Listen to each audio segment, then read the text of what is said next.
Hello, नमस्कार दोस्तों। तो आज हम चर्चा करेंगे असिस्टेंट प्रोफेसर के इंटरव्यू की एक जो जर्नी होती है एक विद्यार्थी की, और उसमें जो इंटरव्यू बोर्ड के भीतर की जो प्रक्रिया होती है उसके बारे में चर्चा करेंगे। लेकिन जो विद्यार्थी मेरे से परिचय नहीं है उनको मैं बता देता हूँ। मैं डॉक्टर CB यादव राजस्थान विश्वविद्यालय के लोक प्रशासन विभाग में फैकल्टी हूँ, और पढ़ने और पढ़ाने का एक जुनून रहता है। आप सबके साथ मिलकर के हम लगातार हमारे ज्ञान को बढ़ाते रहते हैं। तो आज बिल्कुल टॉपिक एक संक्षिप्त रूप से मैं एक सिर्फ चर्चा करूंगा, कोई अध्यापन नहीं, कि कैसे कैसे आपके सवाल और आपकी जो क्वेश्चन है जो आप मुझसे पूछते रहते हो उन पे मैं एक आपके डाउट्स को दूर करने की कोशिश करता हूँ। एक मेरा अपना ओपिनियन उसमें देता हूँ, क्या सही है क्या गलत है इसका फैसला तो हम नहीं कर सकते हैं। तो ये है। और इसके लास्ट में हम जो इंटरव्यू प्रोग्राम, वीडियो के लास्ट में मैं आपको बताऊंगा जो हम इंटरव्यू प्रोग्राम चला रहे हैं इस बार, उसकी एक ब्रीफ डिटेल्स मैं आपको दूंगा। तो सबसे पहला सवाल जो आपका रहता है कि किसको ये तैयारी करनी चाहिए। अभी ये सवाल ये कि किसको तैयारी करनी चाहिए, ये सबसे बड़ा है कि मुझे ये तैयारी करनी चाहिए या नहीं करनी चाहिए। मेरा इसमें ऐसा मानना है स्टूडेंट कि ये छोटी लड़ाई नहीं है और छोटी पोस्ट भी नहीं है। इसकी ग्रेड पे मैं बार बार बताता हूँ, आपके IAS RAS इनसे बहुत बड़ी है, अपने आप में बहुत शानदार कैरियर है। तो इसको किसी भी तरह से हल्के में तो नहीं लेना है। अगर आपने अच्छा पेपर हुआ है, आपका इंटरव्यू कॉल होने की संभावना है, आपके एक्सपर्ट से बता रहे हैं कि कट ऑफ पिछली बार से ज़्यादा रहेगी या कम रहेगी, आप अपने अपने सब्जेक्टों में, और लग रहा है कि आपका इंटरव्यू कॉल हो जाएगा बिना समय गंवाए हुए, संभावना भी है, तो आज ही से एक सीरियस प्रिपरेशन शुरू कर देनी चाहिए। ऐसा मेरा आपको सुझाव है, क्योंकि कहीं ऐसा इल्म नहीं रह जाए आपके बाद में कि 1 या 2 नंबर से आप रह जाओ और उम्र भर ये दंश हो कि काश उस दिन में और बेहतर तरीके से इसकी तैयारी कर लेता। तो आज ही से उन सब स्टूडेंट्स को जिनका उनकी संभावना है, इंटरव्यू कॉल होने की संभावना अगर आपका 80-90% भी है, तो भी आज ही से इसकी तैयारी शुरू कर देनी चाहिए। तैयारी शुरू करें तो इसकी प्रक्रिया क्या हो, मतलब आपकी तैयारी की प्रक्रिया क्या हो, ये कि कैसे तैयारी शुरू करें, ये आपका दूसरा सवाल होता है कि सर आपने बता तो दिया लेकिन क्या क्या चीज़ें हम देखें। मैं 2-3 चीज़ें बताता हूँ। पहला है अपना बायोडेटा को आप देखिए। बायोडेटा पे लगभग 20-25-30 क्वेश्चन आप तैयार कीजिए, लिखना शुरू कीजिए कि आपके बायोडेटा पे आपकी जन्म तिथि, आपका ज़िला, आपका जो एकेडमिक जर्नी है उस पर किस किस तरह से सवाल हो सकते हैं। इसमें किसी की मदद भी लेंगे, आप हमारे पास में आएंगे तो हम इसकी मदद करेंगे। आपके बायोडेटा पे मेरा एक स्पेशल सत्र होता है जिसमें मैं आपसे चर्चा करता हूँ कि इस तरह के क्वेश्चंस होते हैं, क्योंकि इंटरव्यू की शुरुआत आपके बायोडेटा से ही होगी। तो बायोडेटा पे अगर गलत हो गया तो कोई एक्सक्यूज नहीं होता है। तो बायोडेटा पे तैयारी कीजिए। फिर आपके डॉक्यूमेंट्स जो है उनको एक बार चेक कर लीजिए कि जो आपके डॉक्यूमेंट्स जो चाहिए 10th 12th graduation PG net, ये तो, और अगर PhD है तो ये एक कंपलसरी, और कास्ट सर्टिफिकेट है तो ये, और कोई अदर्स रिक्वायरमेंट है कि आपको अदर जो कंपनसेशन लिए हो आप जिसके लिए अप्लाई किया हो तो वो देख लीजिए। डिसेबिलिटी का कोई सर्टिफिकेट हो या विडो का हो या जो भी XYZ हो। सर्टिफिकेट के भीतर आप ज़रूर ये देख लीजिए कि आपका नाम और ये अशुद्धियाँ तो नहीं है, क्योंकि एन मौके पर ये चीज़ें फिर बहुत डिले हो जाता है, फिर आप पसोपेश में हो जाते हो, आप स्ट्रेस में आ जाते हो। इसी तरह से आप डेट ऑफ बर्थ को चेक कर लीजिएगा। और एक ज़रूर मैं कहूँगा कि अगर PG की और UG की डिग्री नहीं है तो डिग्री लेने का प्रयास कीजिए, क्योंकि एन टाइम पे ये भी एक बड़ी दिक्कत आती है। नहीं, ये प्रोविजनल सर्टिफिकेट प्रोविजनली होता है और आपको पूछ भी सकते हैं कि आपने अभी तक डिग्री क्यों नहीं ली। तो ऐसी कोई बात आनी नहीं चाहिए, तो आप डिग्री निकलवा लीजिएगा अपनी यूनिवर्सिटी से। फिर आप देखिएगा कि आपका जो एक बार जो अपने सब्जेक्ट्स है, आपके कंपलसरी सब्जेक्ट और ऑप्शनल सब्जेक्ट जो PG में UG के अंदर रहे हैं, और PG में क्या क्या पेपर रहे हैं। कई बार ऐसा होता है कि PG में अलग डिसिप्लिन रहती है, UG में अलग डिसिप्लिन रहती है, तो आप उसको एक बार देख लीजिए। और जो आपने विशेषकर सब्जेक्ट की तैयारी की है उस तैयारी के भीतर मेरा ये आपको सजेशन रहेगा कि आपने अभी तक तैयारी फैक्चुअल की है। इंटरव्यू की तैयारी एनालिटिकल होती है, फैक्चुअल पार्ट बहुत कम रहता है। तो एनालिटिकल दृष्टि से आप चीज़ों को सोचना और पूरी चीज़ को एक बार रीड करना शुरू कर दो। हर टॉपिक पे आप एक एनालिटिकल दृष्टिकोण विकसित करने का प्रयास करो। इसमें आपको एक्सपर्ट की मदद भी लेनी चाहिए। उनका एप्लीकेशन क्या है कैसे वो प्रासंगिक है, क्या चुनौतियां हैं, इस तरह से आप सोचिएगा कि एक क्वेश्चन के सीरीज के भीतर के क्वेश्चन। और एक चीज़ और हो, पूरे सब्जेक्ट के भीतर 4 या 5 एरिया वो तलाश करिए जहां आप अपना इंटरव्यू ले जाना चाहेंगे, और वहां पे आपको डीप से डीप, आप अगर आपका इंटरव्यू हो तो आप उसमें बहुत कंफर्ट फील करोगे। ये भी देखिए 4-5 एरिया वो भी तलाशिए जहां आप टीचिंग, बोर्ड टीचिंग करवाएंगे, और उसके आप अभ्यास करना शुरू कर दीजिए। एक और मेरा सुझाव होगा कि 4-5 जो साथियों का ग्रुप बना करके ग्रुप में बैठ करके चर्चा शुरू कीजिए, और टीचिंग जो प्रैक्टिस है, जो आप बोर्ड की जो टीचिंग प्रैक्टिस है वो भी शुरू कर सकते हैं। ये एक सामान्य सीख प्रक्रिया है जो आज से आप शुरू कर सकते हैं। आप कहाँ गाइडेंस लेना चाहेंगे, किससे गाइडेंस आपको मदद देगा, वो भी आप देखिएगा। लेकिन मेरा आपका ये ज़रूर कहना होगा कि बहुत ज़्यादा आप सोशल मीडिया या यूट्यूब पे बहुत तरह तरह के आप उनको देख करके अपने भीतर दबाव मत बनाइएगा, क्योंकि जो चीज़ आती है बतानी होती है वो 3-4 वीडियो में सारी हो जाती है। मैंने खुद पहले वीडियो बनाया है, आपका बोर्ड टीचिंग पे एक वीडियो है, ओवरऑल जो अलग अलग बायोडाटा पे एक वीडियो है, आप ईजेनित ऐप पे जाके मेरे 5-6 वीडियो है, मुझे लगता है कि सफिशिएंट होते हैं। उसके बाद में आपका जब रिजल्ट आ जाता है, कुछ दिनों के बाद में आपका रिजल्ट आ जाएगा, तो रिजल्ट के बाद में आप पे दबाव बढ़ेगा ही बढ़ेगा उस समय। तो रिजल्ट के बाद में जो दबाव बढ़ेगा उसमें एक सवाल जो सामान्य तो आता है, मेरे पास में भी आप सब लोग आते हैं, और वो ये आता है कि सर वो सेटिंग वेटिंग चलती है क्या। तो मैं इनसे बचना नहीं चाहता हूँ, मैं इन पे डिस्कस इन पे भी करना चाहूँगा आपसे, क्योंकि बार बार आप पूछते ही हो। मेरा अपना एक्सपीरियंस है मित्रों, ये सेटिंग वेटिंग के जंजाल में बिल्कुल मत पड़ना, क्योंकि जो ये एक आएंगे आपके पास, कई लोग आएंगे और आपको लॉजिकली ऐसा फिट कर देंगे, उनके जो तर्क हैं उनसे आप कन्विंस हो जाओगे, ऐसा लगेगा कि सेटिंग ही इसका सच है।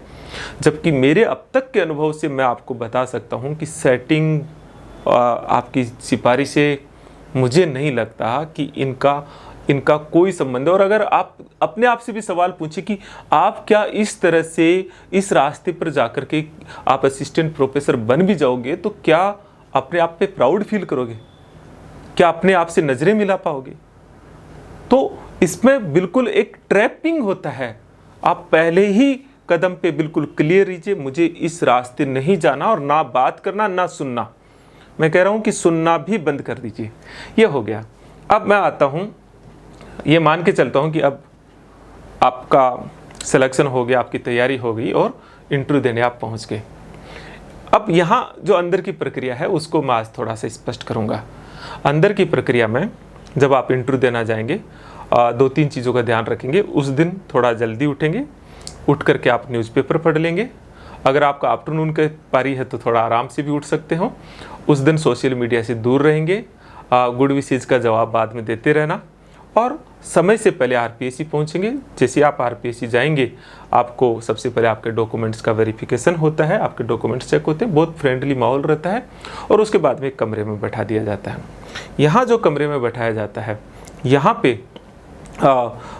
एक माहौल जो रहता है वो आपको बहुत कुछ डिसाइड करता है इंटरव्यू में, क्योंकि यहाँ इंटरव्यू से जस्ट पहले प्रेजेंस ऑफ माइंड, आपके सांस की गति, आपका स्ट्रेस लेवल, ये बहुत कितना कंफर्ट हो। तो आप इंटरव्यू उस कमरे के भीतर अपने साथियों से कम बात करें, लेकिन ऐसा भी नहीं हो कि बिल्कुल ही बात ना करें। कहीं साथियों की नज़र में बिल्कुल आप अलग तरह से नजर आए तो कंफर्टेबल नहीं होंगे। आप उनसे सामान्यतः वो बात कीजिए जो उनके जीवन से संबंधित हो, मौसम से संबंधित, कोई और दूसरी चीज़ें, ऐसी साधारण बातें जो वहाँ के माहौल को हल्का फुल्का और आप उसको कंफर्ट बनाते हैं। उसके बाद में 1 by 1 आपका नंबर आता है। मॉर्निंग की पारी में 8 लोग रहते हैं, इवनिंग में 7 लोगों का। सामान्यतः ये प्रक्रिया कम ज़्यादा भी हो सकता है। एक सदस्य अंदर चला जाता है तो आपको बाहर बैठा दिया जाता है। और जो ये बाहर 15-20 मिनट का समय है मित्रों, ये बहुत टफ समय होता है। इस समय धड़कनें ऊपर नीचे होती है। ये मैनेज ही सबसे इम्पोर्टेंट होता है। यहाँ आपके पास में एक पियोन रहता है। जनरली विद्यार्थियाँ ये गलती करते हैं कि उससे पूछते हैं कि कौन बोर्ड में है, बोर्ड मेंबर कौन है, एक्सपर्ट कौन आया। वैसे तो जाती ही प्रक्रिया शुरू हो जाती है। मेरा आपको सजेशन है कि आप ऐसा बिल्कुल भी ना करें। आप बैठिए और फिर अंदर जाते हैं। एक सवाल जो आपका रहता है वो ड्रेस को लेके रहता है, तो मैं थोड़ा स्पष्ट कर देता हूँ। ड्रेस को लेके बहुत ज़्यादा अपने दिमाग में मतलब उथल पुथल मत लाइए। एक सिंपल ड्रेस जो हो सकती है, जो लगे कि आपको देखने पे लगे कि आप एक डिसेंट पर्सनैलिटी हो, लेकिन कोई भी ड्रेस बिल्कुल नहीं ना हो, उस ड्रेस का और आपका शरीर का एक फेमिलियर होना ज़रूरी है। नहीं, लाइट कलर की शर्ट हो, पैंट ग्रे कलर का हो सकता है, नेवी ब्लू हो सकता है, लेकिन जूते बहुत पॉलिश्ड और अच्छे होने चाहिए। एक बेल्ट पुराना ना हो क्योंकि उस पर नज़र चली जाती है। गर्ल्स साइड में आप साड़ी और सूट है तो थोड़ा गला बिल्कुल प्रॉपर होना चाहिए। बॉयज़ के भीतर जो शर्ट अगर फुल बाजू का हो तो ठीक रहेगा। नहीं है, आपकी घड़ी बिल्कुल सिंपल वाली घड़ी हो तो ठीक रहता है। नहीं, आपके अगर किसी तरह की अंगूठियाँ और जो अननेसेसरी ऑर्नामेंट्स हो जो आपको भाग्यवादिता को दिखाता हो, उनको थोड़ा सा आप हटा दीजिए। कोई अलग तरह के ये डोल्डा वगैरह जो नहीं बांधते, इस तरह की चीज़ें ना हो, बिल्कुल सिंपल एक डिसेंट पर्सनैलिटी। आप देख सकते हो एक डिसेंट प्रोफेसर, कई बार अच्छे प्रोफेसरों को देखिएगा, आपको पता लगेगा कि कैसे एक डिसेंट पर्सनैलिटी रहती है। तो कोई ज़्यादा आप उसका भूत मत बनाइए, इसमें ज़्यादा नहीं सोचे। आपके पास अगर प्रॉपर ड्रेस है तो नहीं ले, और नहीं है तो एक ड्रेस पहले से सिलवा लीजिए, अभी से सिलवा लीजिएगा। तो ये कुछ चीज़ें हैं। इसके बाद में क्या प्रक्रिया होती है, आपको घंटी बजती है, आप अंदर जाते हैं, आप धीरे से गेट को खोलेंगे, अंदर एंटर करेंगे, गेट को बिल्कुल बंद कीजिए, जेंटली खोलना है। यहाँ पे जो फर्स्ट इंप्रेशन बहुत मायने रखता है। आप जैसे अंदर जाते हैं, सबसे पहले अभिवादन करते हैं। नहीं, पहले तो आप परमिशन लेते हैं, क्या मैं आ सकता हूँ, मैं आई कम इन सर। जिस भी तरह से आप कंफर्ट फील करते हैं वो आइए आइए, आप जस्ट नज़दीक जाते हैं, उनका अभिवादन करते हैं। अभिवादन में ये ज़रूर रखिए कि जो कॉमन वर्ड है वही आप उपयोग करें। प्रणाम सर, नहीं है राम राम सा, ये तो खैर नहीं करते हो, लेकिन कई बार ऐसे शब्दों का हम देखते हैं कि अभिवादन ना बहुत ज़्यादा झुक के करना है, ना बहुत अकड़ के करना है। जो एक जेंटली कहते हैं गुड मॉर्निंग सर, थोड़ा स्माइलिंग होना चाहिए। सबसे पहले चेयर को करते हैं, महिला सदस्य तो उनको किया जाता है, या आप कॉमनली चूँकि तीन लोग रहते हैं, एक चेयर रहती है, 2 एक्सपर्ट रहते हैं, आप सबको साथ भी अभिवादन कर सकते हो। आप खड़े होंगे और आपको वो बैठने के लिए कहेंगे तो आप बैठेंगे और धन्यवाद देंगे। अंदर की प्रक्रिया को यहाँ शुरू करता हूँ। यहाँ जो शुरुआत होती है वो ये होती है कि सबसे पहले आपका जो बायोडाटा है वो चेयर पढ़ता है, जो चेयर कर रहा होता है 10th 12th graduation PG percentage बोलते हैं। ये आपसे पूछ लेते हैं कि अपने बारे में परिचय दो, लेकिन सामान्य प्रक्रिया आरपीएससी की ये रही है। आप ये पूछ करके फिर आपसे जो आपके बायोडाटा से संबंधित कोई 2-3 क्वेश्चन चेयर करता है और 1-2 क्वेश्चन फिर सब्जेक्ट का होता है। सामान्यतः आपको नॉर्मलाइज करने की प्रक्रिया होती है। यहाँ वो क्वेश्चन होता है जो आपके बायोडाटा में विशिष्ट होता है, जैसे गैप हो, आप इंजीनियरिंग बैकग्राउंड से आए, इसमें क्यों आए, इसमें क्यों आना चाहते हो, इस तरह से सवालों से आपको एक रहता है। लेकिन इनकी पहले से तैयारी रहती है तो आप answer proper word, proper wording ये रहता है, ये सही रहता है। इसके बाद आपसे चेयर होता है, वो आपको एक एक्सपर्ट को ट्रांसफ़र करता है। एक्सपर्ट आपसे एरिया पूछ लेता है, या तो कि आपका एरिया ऑफ इंटरेस्ट कौन सा है जिसमें आपका इंटरव्यू ले। तो मैंने आपको बताया कि पहले 4-5 एरिया बहुत डीप में होना चाहिए। आप यहाँ बता सकते हो सर वैसे तो मेरी तैयारी पूरी प्रॉपर है, मैंने सब्जेक्ट के सभी पहलुओं की तैयारी की है, लेकिन फिर भी अगर इस एरिया से क्वेश्चन हो या इस टॉपिक से क्वेश्चन हो तो मैं बेहतर कंफर्ट फील करूँगा। तो निश्चित तौर पे एरिया ऑफ इंटरेस्ट से क्वेश्चन होते हैं। अगर आपका पीएचडी है या पीएचडी चल रही है तो निश्चित तौर पे फिर पीएचडी के टॉपिक से क्वेश्चंस का शुरुआत होती है। और पीएचडी वालों को तो मैं स्पेशली कहता हूँ कि पीएचडी वाले अपने टॉपिक और पीएचडी से संबंधित जो क्वेश्चन है, जो मैं एक वीडियो भी बनाया हूँ, उस पर बहुत डीपली थोड़ी सी तैयारी कीजिए कि उसके किस तरह के क्वेश्चन हो सकते हैं। उसके बाद शुरू होता है पहला जो आपका एरिया से क्वेश्चन शुरू होता है। पीएचडी है तो पीएचडी का टॉपिक क्या है, ये टॉपिक आपने क्यों चुना है, इस टॉपिक के फाइंडिंग्स क्या रहे, आपकी हाइपोथेसिस क्या थी, आपके ऑब्जेक्टिव्स क्या थे, नहीं आप किस तरह से कि अन्य जो नेक्स्ट स्टूडेंट्स को इस टॉपिक पे क्या सजेशन देंगे कि वो किस पे पीएचडी करे, आपके बाद में कितनी पीएचडियाँ इस पे हो चुकी है कि आपने पढ़ा, इसका रिव्यू लिटरेचर क्या है, क्या आप 5 या 10 पुस्तकों के नाम बता सकते हो। इस तरह से पीएचडी के क्वेश्चंस होते हैं। सब्जेक्ट के क्वेश्चन अगर होते हैं तो आपसे पूछते हैं कि आपके पीजी के भीतर जो आपके ऑप्शनल और कंपलसरी पेपर कौन कौन से रहे हैं, और ये पता नहीं रहता मोस्टली स्टूडेंट्स को, देख लीजिएगा इसको। अच्छा, आपका ये इनमें से कौन सा पेपर पसंदीदा है, तो आपने एक एरिया बता दिया तो फिर उस सब्जेक्ट से क्वेश्चन शुरू हो जाते हैं। और या आपसे डायरेक्टली एरिया पूछ लेते हैं। कई बार आपसे ये हो गया, आपकी पहला क्वेश्चन का आंसर बहुत इंपॉर्टेंट होता है। यहाँ पे अगर आपका पहला क्वेश्चन सही है तो आप बताइएगा।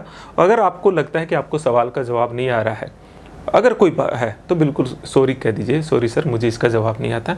आपको लगता है कि जवाब पूरा नहीं आ रहा है, आप कंफ्यूज हो, तो आप ये कह सकती हैं सर मैं थोड़ा रिमाइंड कर रहा हूँ या कर रही हूँ, मुझे ये लगता है, मैं श्योर तो नहीं हूँ, लेकिन आप अगर अनुमति दे तो मैं प्रयास कर सकता हूँ या कर सकती हूँ। इस तरह से जब कह देते हैं तो इंटरव्यू बोर्ड को अच्छा लगता है, क्योंकि आप फिर गलत भी बता देते हो तो उसे लगता है कि पहला आपने पूछ लिया। इसके बाद में इंटरव्यू आगे बढ़ता है और दूसरे एक्सपर्ट के पास ट्रांसफ़र हो जाता है।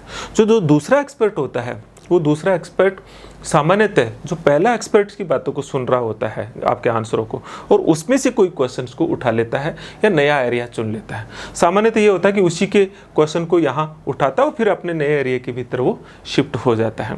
एक ट्रिक जो मैं हमेशा बताता हूँ आपको, वो ये है कि अपने आंसर, आपको लगता है कि आपका इंटरव्यू उस जगह चला गया जो आपका कंफर्ट जोन नहीं है, और आप चाहते हो कि अगर आपका कंफर्ट जोन अच्छी जगह हो जाता तो आप बेहतर तरीके से इंटरव्यू हो जाए, तो आप क्या करिए कि अपने आंसर के भीतर जो आपके बहुत बेहतरीन तैयारी है, उन इश्यूज को जोड़ने का प्रयास कीजिए, तो नेक्स्ट क्वेश्चन वहाँ से आने की एक प्रोबेबिलिटी रहती है। ये एक इंटरव्यू स्किल है, इंटरव्यू देना भी एक बहुत अच्छी स्किल मानी जाती है। मेरा इंटरव्यू तो ये है कि लास्ट के इंटरव्यू में तो एक्शन रिप्ले जैसा हो गया था कि मैं चाहता था कि यहाँ जाए तो यहाँ हो जाए, और पूरा डर खत्म हो गया था। और इसीलिए हम कहते हैं कि मॉक इंटरव्यू देना, पहले से प्रिपरेशन करना, पहले से माइंड की एक्सरसाइज करना, जिससे कि आपका इंटरव्यू का डर खत्म हो जाए और एक फैमिलियर वातावरण में आप इंटरव्यू दें। फिर उसके बाद में आपको बोर्ड टीचिंग के लिए कहा जाता है। बोर्ड टीचिंग पे मैंने एक पूरा अलग वीडियो बना रखा है, लेकिन आप बोर्ड टीचिंग में जाएंगे, सबसे पहले आप बताएंगे कि आज का हमारा टॉपिक ये है, और मैंने बताया भी है कि इसमें सर वगैरह न कहते हुए डायरेक्ट अपना टॉपिक शुरू करें, स्टूडेंट्स भी नहीं बोलेंगे, और सीधा सीधा टॉपिक का नाम लिखेंगे। बोर्ड में 2 भागों में बांट करके आप पहले एक भाग में करेंगे, फिर दूसरे भाग में अपना बात कहना शुरू कर देंगे, और जब टीचिंग खत्म हो जाएगी तो उसको मिटा करके वापस बैठ जाएंगे। ये ज़रूर है कि बोर्ड टीचिंग में सामान्यतः आपसे वो पूछते हैं कि आप जो टॉपिक तैयार करके आए हो उस पर पढ़ाना शुरू कीजिए, पढ़ाइए, तो आप तुरंत अपने टॉपिक पे सवाल पढ़ाना शुरू कर सकते हैं। और अगर मान लीजिए कि वो कोई टॉपिक देते हैं तो उस टॉपिक पे पढ़ाना शुरू कर सकते हैं। लेकिन अगर वो टॉपिक दे और वो नहीं आ रहा हो तो आप कह सकते हैं सर इसकी तैयारी मेरी इतनी नहीं है, अगर मुझे कोई दूसरा टॉपिक देंगे तो ज़्यादा ठीक रहेगा। वापस बैठेंगे तो जो बोर्ड टीचिंग में रहा उससे कुछ क्वेश्चंस रहेंगे, वो आपसे पूछ सकते हैं, या ओवरऑल कोई एक नया पूरा क्वेश्चन है उसको पूछ सकते हैं। और उसके बाद में आपका इंटरव्यू वापस चेयर के पास में आ जाएगा। चेयर सबकी बातों को सुनने के पश्चात आपसे 1 या 2 क्वेश्चन पूछेगा, और उसके बाद में आप कहेंगे थैंक यू। जैसे आपको ये कहेंगे तो आप बिल्कुल चुपचाप उठ करके जेंटली वापस आ जाएंगे। ध्यान दीजिए, पीछे मुड़ के ये नहीं देखना है कि इंटरव्यू बोर्ड क्या बात कर रहा है, ना समय लगाना है, और बिल्कुल चुपचाप आकर के बाहर आ जाइए। आपका इंटरव्यू खत्म हो गया। ये एक सामान्य सी प्रक्रिया मैंने आपसे डिस्कस की है। इसमें मैंने अलग अलग चीज़ें जो सावधानियां रखनी है वो भी बताई है, आपको क्या क्या चीज़ें तैयार करनी है। अपने सब्जेक्ट के 5 टॉपिक, एक बार सब्जेक्ट को थ्रोली रीड करना है, उसमें आपको एनालिटिकल पार्ट के हिसाब से देखना है। आपका बायोडेटा के उन पहलुओं को जहाँ से क्वेश्चन हो सकता है। इसके अलावा आपका अगर पीएचडी का टॉपिक है तो पीएचडी हो चुकी है तो इसके बारे में डेप्थ और उसमें क्या टेक्निक्स और उसके बहुत सारे पहलू है जो मैं एक वीडियो में बताया भी हूँ। इसी तरह से आपका जो डॉक्यूमेंट्स है उनको आप देखेंगे, और आपके जो क्वेश्चन, आपकी प्रैक्टिस, एक ग्रुप बना करके प्रैक्टिस करेंगे, और एक इंटरव्यू प्रोग्राम आप ज्वाइन करें, जिससे कि आप इस प्रैक्टिस के लिए एक प्लेटफॉर्म भी मिल जाए और आपको अदर स्टूडेंट भी मिल जाए। तो इस प्लेटफॉर्म के लिए हम ज़रूर कुछ एक प्रोग्राम चला रहे हैं, वो मैं आपको जानकारी दे देता हूँ कि हमारा जो इंटरव्यू प्रोग्राम है वो इंटरव्यू प्रोग्राम क्या है वो आप देखिए। हमारा इंटरव्यू प्रोग्राम लगभग हम 25 अगस्त से तो वैसे शुरुआत है, लेकिन मैं 25 अगस्त को तो हम शुरू कर रहे हैं ओरिएंटेशन क्लास। लगभग हम एक्सपर्ट्स को बुलाएंगे, 5-7 घंटे आपसे ओरिएंटेशन होगा। लेकिन उससे पहले और उसके बाद में एक जो इस इंटरव्यू में सबसे ज़्यादा, क्योंकि इसमें कोई क्लासेज इतनी महत्वपूर्ण नहीं होती है, इसमें हर बच्चे का अपना, हर स्टूडेंट का, हर एस्पिरेंट्स का अपना एक इंटरव्यू है, और उसे पता है। मैं आपका बायोडेटा, आपकी जर्नी, आपकी एकेडमिक जर्नी जान करके मैं बता सकता हूँ कि आपका इंटरव्यू का ये एरिया रहने वाला है। इसलिए एक 1-to-1 सेशन होता है जो सामान्यतः मेरे साथ ही होगा, 30-35 मिनट मैं आपसे ऑनलाइन या ऑफलाइन डिस्कस करूंगा आपका बायोडाटा और अदर चीज़ों के बारे में, आपसे कुछ क्वेश्चंस और आपकी बॉडी लैंग्वेज, आपके अन्य क्वेश्चंस। उसके बाद में आपकी जो बोर्ड वर्क है, जो बोर्ड टीचिंग है, इस बोर्ड टीचिंग पे एक ग्रुप सेशन होगा जिस पे हम बोर्ड टीचिंग, क्योंकि बोर्ड टीचिंग बहुत महत्वपूर्ण है, ये काम हम कोशिश करेंगे कि जो आपका रिजल्ट आए उससे पहले ये काम ख़त्म हो जाए। और इसके बाद हम जो है आपका जो सब्जेक्ट है, इस सब्जेक्ट पे जो एक्सपर्ट है सब्जेक्ट के, अलग अलग जो हमारी यूनिवर्सिटी से जुड़े हुए हैं उनसे कोशिश करेंगे, अगर ज़्यादा स्टूडेंट हो जाते हैं तो क्लास में 7-8 घंटे की क्लास का एक हम जनरली आपसे चर्चा करवाएंगे, क्योंकि सब्जेक्ट पढ़ाया नहीं जाना है, उस पर एक चर्चा हो जाए, या 1-to-1 आपसे मिला देंगे। और एक फिर होगा मॉक इंटरव्यू, नहीं है, एक मॉक इंटरव्यू जिसमें हम है, इससे ज़्यादा मॉक इंटरव्यू अगर आप, वैसे तो ज़रूरत नहीं रहती, लेकिन अगर ज़रूरत हो तो फिर उसका एक्स्ट्रा प्रोसीजर हम देखेंगे। आप कैसे एडमिशन ले सकते हैं? आप एडमिशन के लिए क्या करना होगा, बहुत सिंपल प्रक्रिया है। एडमिशन के लिए आपको ये गूगल प्ले स्टोर पे जाएंगे और CB कैंपस ऐप, ध्यान दीजिए, गूगल प्ले स्टोर पे जाके CB कैंपस ऐप को आपको डाउनलोड करना है, और इस ऐप में जाके आप स्टोर में जाएंगे, और स्टोर में फिर आपका इंटरव्यू का एक बैच है, कोर्स है इंटरव्यू फॉर AP, ये कोर्स आप परचेज कर लेंगे, हमारे पास जानकारी आ जाएगी। आप मेरे से व्यक्तिगत तौर पर, नहीं है कोई, अब अगर आप मेरे से व्यक्तिगत तौर पर इसमें संपर्क करना चाहते हैं कुछ है, तो आप व्हाट्सअप या मैसेज कर दें इस नंबरों पे, ये मेरे नंबर हैं 9887898181। आप इन पे टेक्स्ट मैसेज कर दिए। टेक्स्ट मैसेज में 3-4 आप नाम बताइए, अपना सब्जेक्ट बताइए, आप अपना स्कोर बता सकते हैं रिजल्ट नहीं आया तो, और अपना डिस्ट्रिक्ट है तो डिस्ट्रिक्ट बता सकते हैं, ये लिखिए। और क्या आप पूछना चाहते हैं, कोई अतिरिक्त क्यूरीज है तो वो बता दीजिएगा। इसके अलावा अगर थोड़ी और डिटेल आपको चाहिए तो मैं आपको एक नंबर दे रहा हूँ, नहीं है, आपको कंसल्ट करना हो, कुछ चीज़ें और अगर फ़ोन करना हो तो फिर आपको नंबर दे रहा हूँ 7412902955। इन नंबरों पे आप और डिटेल ले सकते हैं। तो आज मैंने आपको एक पूरी इंटरव्यू की एक पूरी प्रोसेस और आपके जो बहुत सारे डाउट्स होते हैं उन पे एक समरी सी बात की है। निश्चित तौर पे ये इंटरव्यू का जो मेरा ये लेक्चर है वो आपके लिए मददगार होगा। हम इंटरव्यू के प्रोग्राम में भी मिलेंगे, और कभी भी आप मिलना चाहो तो राजस्थान विश्वविद्यालय के लोक प्रशासन विभाग आइए, मैं वहाँ कैंपस में रहता हूँ, वहाँ और चर्चा करेंगे। चलिए हम फिर किसी और मुद्दे पे मिलते हैं। सभी को नमस्ते, बाय।